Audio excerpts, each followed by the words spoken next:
May chika daw si Ogie Diaz. Sabi niya daw, ayaw daw ni Catherine Bernardo na makakatrabaho si Andrea Brillantes. Bakit kaya? Doon sa latest showbiz na update ni Ogie, mayroon daw nagsabi na hindi raw gusto ni Catherine na makatrabaho si Andrea. Sabi ni Ogie, may nagchika nga sa akin, pustahan daw kami. Hindi papayag si Catherine Bernardo na makasama sa isang pelikula si Andrea Brillantes. Ang dahilan daw kasi ay nalink dati si Andrea kay Daniel Padilla noon. Sabi po ulit ni Ogie, eh di ba nga dati sobrang crush ni Andrea si DJ, tapos parang somehow na-link yung dalawa.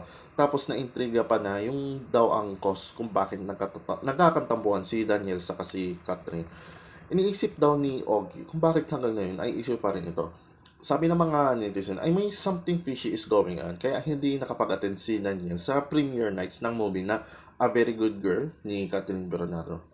Pero siguradong sigurado daw si Ogie na si Daniel ay nasa bansang Spain kaya hindi ito naka-attend.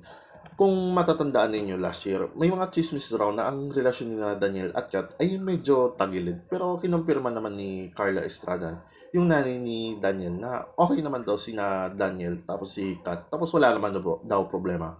Hanggang ngayon ay stay strong pa din sila Daniel at Catherine. Huwag kayong mag-alala. Hindi yan magbabalik yung dalawang yan. Stay strong. Anyways, yan lang ang balita for today. Ako si JB, Showbiz Supporting.